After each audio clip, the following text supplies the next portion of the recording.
लाश आपन आँख खोल देहलस। ऐसन लागल जैसे लाल बल्ब जरा दिहल गयल होखे। एक हफ्ता एगो पुरान लाश रहे कब्र के भीतर। गंदा कीड़ा मकोड़ा के कब्र के सब शरीर पर रेंगत ओकर देह खात रहे। कहीं ना कहीं नर कंकाल के हड्डी देखल गई, जबकि कहीं मांस कीड़ा मकोड़ा से लटकल रहे। कुछ समय तक लाश एक स्थिति में रहे, फिर लाल अंडा निहन आँख से चिता के ढक्कन के एक्टर देखत रहे। तब सड़ल हाथ ताबूत में रेंगा जिसन अगर रउआ कुछ खोजत रहनी त अचानक एगो लकड़ी हाथ में देखल गयल आ उ लकड़ी से ढक्कन के पीछे के हिस्सा पर हमला करे लागल। डरावना आवाज गूंज शुरू भइल। अन्हार के अन्हार आ चुप्पी के नींद खुलल। मुश्किल से 5 मिनट बाद कच्चा कब्र के माटी हवा में ऐसे कूद पड़ल जैसे केहू जमीन के भीतर जोर से कब्र के उखाड़ फेंकले होखे। कब्र फट गए, लाश निकलल, देह पर कवनो कफन ना रहे।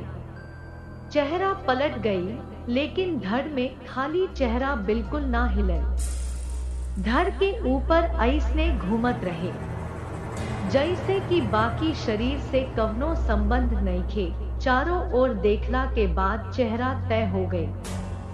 कब्रिस्तान में केहू ना रहे, जैसे हवा सांस छोड़ के सड़ल लाश के ओर देखत होखे। लाश कब्र से निकलल, कब्रिस्तान पार करके सड़क पर पहुंच गए। अचानक हवा के डर के कारण जोर से चले लागल। वो माथा पर गोड़ लेके भागत रहे आ लाश के हड्डी हवा के हड्डी से टकरा के दस्तक के आवाज निकाले लागे। बहुते भयावह आ रेंज वाला आवाज रहे। बाकिर ओ लोग के सुन के भाग कब्र फाड़ के लाश के सड़क पर जात देख के दूर ना रहे। विधवा के मांग निहन मृत सड़क पर लाश बढ़त रहे। कुछ समय बाद वो एगो बहुत बड़ बिल्डिंग के बहरी रुक गईली। वहाँ खड़ा होके इमारत के ऊंच इमारतन के आँख निहन आँख से टकटकी लगा के देखत रहली। असल में वो भवन रामलाल के रहे, जवन की बहुत बड़ बिजनेसमैन रहे। कुछ समय बाद नरक खिसिया के बिल्डिंग पर दांत लात मार देहलस। वो एगो मजबूत ठोकर वाला लोहा के गेट से आपन गोड़ मार देहलस।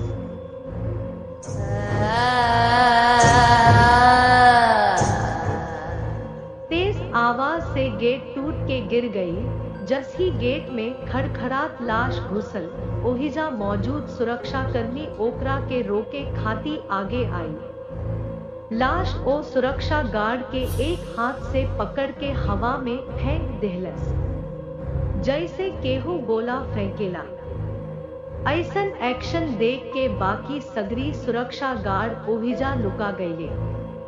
चारों ओर फूलन के खटखटाहट से गुजरला के बाद लाश बिल्डिंग के मेन गेट तक पहुंचल। खटखटावे के आवाज सुनाई देलस। फिर गुस्सा में उद्यान से जोर से मार के दरवाजा तूर के भीतर चल गई। लाश दलान पर पहुंच गई। चारों ओर अन्हार हो गए रहे। ही के एगो डेराइल आदमी के आवाज गूंज उठल के बा वहाँ। रामलाल बत्ती जला के देख ले। नरक के जबड़ा हिलावत कहले, हम आ गईल बानी।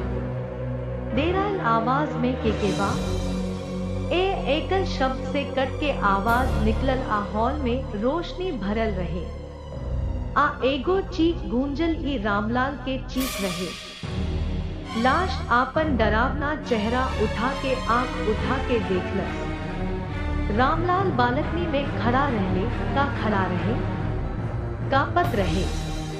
ओकर लाश देख के गुग्गी के बान्हल गई। उनकर आंख ऐसन फाट गए जैसे वो पलक से कूद के जमीन पर कूदे वाला होखे। जबकि लाश उनका और एक्टर देखत पूछलस, हमरा के चिन्ह गई? अरे असलम के बाद रामलाल घिघिया ना जागले, जिंदा ना हो सके। हम कब कहनी कि हम जिंदा बानी।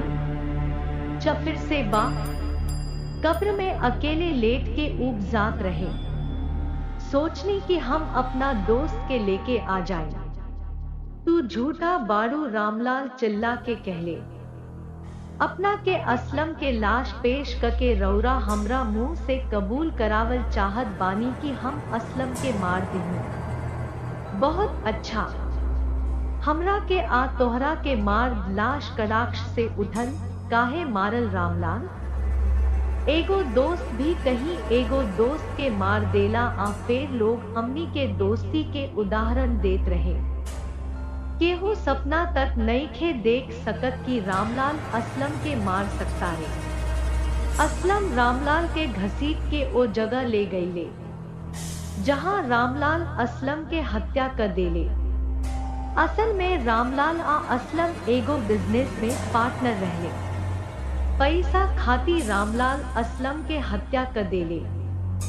आज 6 महीना बाद अमावस्या के दिन असलम कब्र से बदला लेवे आइल बाड़े। असलम रामलाल के मार देला आ वापस अपना जगह पर चल जाला।